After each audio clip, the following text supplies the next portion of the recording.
समर, तू ठीक आहेस ना बाळा? तुझी खूप काळजी वाटली रे मला, म्हणून इथे आली.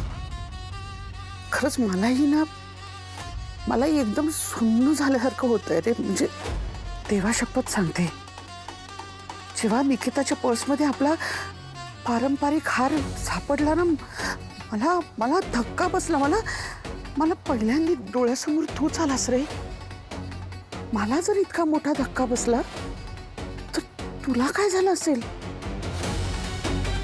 नाही, हेच खरंय की जगात कोणावरही विश्वास ठेवूच नये. माणसं कुठल्याही थराला जातात. मला ना देवाचा राग आलाय माझ्या समोरच्या बाबतीत. माझ्या या लेकराच्या बाबतीत का असा वागतोय देव? आनंदसाठी काय कमी केलंस का? तो तुझा जीवाभावाचा मित्र, तू त्याला भावासारखं मानायचंस आणि त्याने तू आनंदला तरी काय दुर्बुद्धी झाली असं वागायची? काकू, आपण या विषयावर नको बोलूया प्लीज. समर, मला कळतंय रे तुला किती त्रास होतोय, किती त्रास झालाय. पण एक सांगू का, आनंदला मोठ्या मनाने माफ कर. माफ करू आनंदला? आमच्या मैत्रीची चेष्टा केली त्यांनी. मैत्री या शब्दाला कलंक लावलाय त्यांनी. मी होतो ना, त्याचं ऐकून घ्यायला होतो, त्याला मदत करायला होतो. माझ्यासमोर कसला आला इगो? आणि आज जो आरोप लागलाय त्याच्यावरती, त्याच्याऐवजी माझ्याकडे मदत मागणं सोपं नव्हतं जास्त? 30-35 लाख रुपये आपल्या कंपनीसाठी जास्त नाहीयेत आणि त्याला मी मदत म्हणून नाही, लोन म्हणून घ्यायला सांगत होतो की हे लोन म्हणून घे, तुला जेव्हा जमतील तेव्हा परत घे. पण त्यांनी त्या थोड्याशा पैशांसाठी इतका घाणेरडा मार्ग निवडलाय. इतक्या वर्षांची मैत्री विसरला? नाही काकू, मी आनंदला कधीच माफ करणार नाही, कधीच. आनंद ही व्यक्ती यापुढे कधीही माझ्या आयुष्यात नसेल आणि या बाबतीत मला काहीच बोलायचं नाही.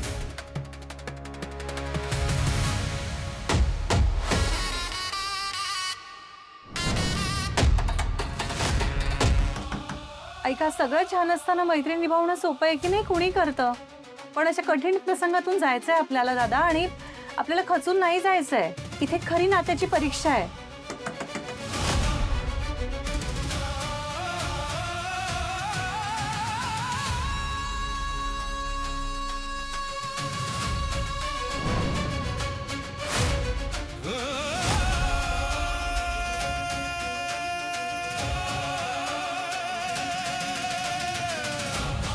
अरे अरे अरे अरे, काय करतोयस आनंद?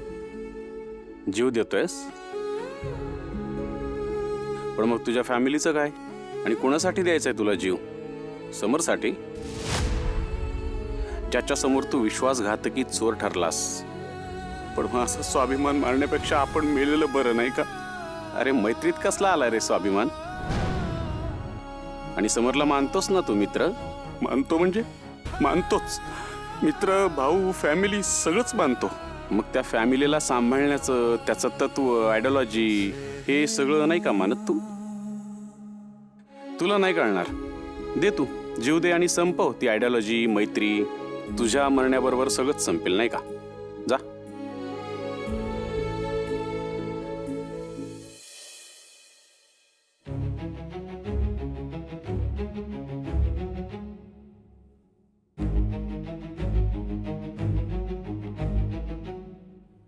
काय हात दुखायला लागलाय? नाही रे, काही उपयोग नाही. म्हणजे असं वरवर तुझ्या डोक्याला तेल लावून तुझं डोकं शांत थोडंच होणार आहे. मी शांतच आहे आजी. कसा असशील? मग काय करू अपसेट होऊन? काय उपयोग आहे मला सांग ना. म्हणूनच ना मी कोणामध्ये आणि कशामध्ये इन्व्हॉल्व होत नाही. सगळेजण आजी स्वतःचा अजेंडा घेऊन फिरत असतात. कोणी कोणासाठी या जगात काहीही करत नसतं. त्या प्रत्येकाच्या पाठीमागे ना स्वार्थ असतो. ना नात्यात ना मैत्रीत ना प्रेमात काही नाही, स्वार्थच आहे फक्त सगळ्यात. असं कितीचं जग पाहिलंस तू? खूप पाहिलंय आजी, आणि जेवढं पाहिलंय ना तेवढं बास आहे माझ्यासाठी. नका येऊ कोणी माझ्या आयुष्यात, नका उगाच माझ्या जवळ यायचा प्रयत्न करू, नका उगाच माझ्यावरती जीव लावू, नका करू माझ्यावरती प्रेम. माझ्याशी मैत्रीही करू नका, माझ्या खूप जवळ आहोत असं दाखवू नका. मी एकटा आहे ना, तोच बरा आहे. एकटा कुठे आहेस तू? स्वानंदी आहे की? त्या गेल्या आनंदला भेटायला. अरे वा. अरे वा, काय गरज होती आता त्यांना आनंदकडे जायची? परत तो रडणार, त्यांना घोळात घेणार, या येऊन मलाच ऐकवणार की माझं कसं चुकलं ते. अच्छा, तुला वाटते का तसं? नाही. मग स्वानंदी काय म्हणते याचा तुला कधीपासून फरक पडायला लागला रे? पिंट्या, जवळच्या माणसांकडून दुखावलं जाणं ही फार वाईट गोष्ट आहे, अतिशय वाईट. पण अरे शेवटी ती पण माणसंच ना, म्हणजे राग, लोभ हा सगळा त्यांनाही असतोच की, जसा तुला आहे. हे बघ, दोन प्रकारची माणसं असतात. म्हणजे समोरचा माझ्याशी जसा वागतोय मी पण त्याच्याशी तसाच वागणार, म्हणजे जशाच तसे. त्याने मला दुखावलं तर मीही त्याच्याकडे पाठ फिरवणार, हा एक मार्ग झाला.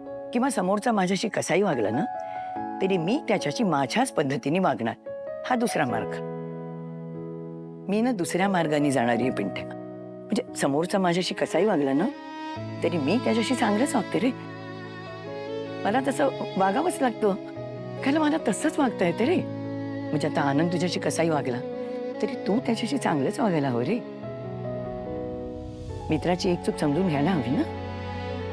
प्रत्येक जण आयुष्यामध्ये दर दिवशी दर क्षणी योग्यच वागतो असं काही नसतं रे. हे पटलं मला. जसे आज स्वानंदी मॅडम कडनं झाल्या, मी त्यांना सांगत होतो की नका जाऊ आनंदकडे, तरी सुद्धा गेल्याच ना त्या. म्हणजे तिने तुझं ऐकलं नाही याचा तुला जास्त राग आला का?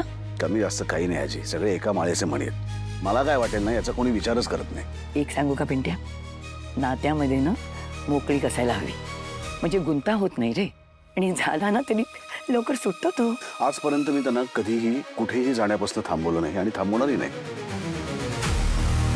पण आज मला खरंच मनापासून असं वाटत होतं की त्यांनी घरी थांबावं, आपल्या कुटुंबाबरोबर, आपल्या कुटुंबाच्या बाजूनी.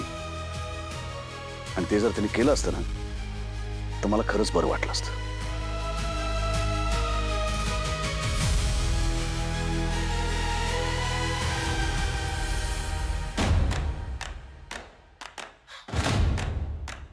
मम्मा हे बघ.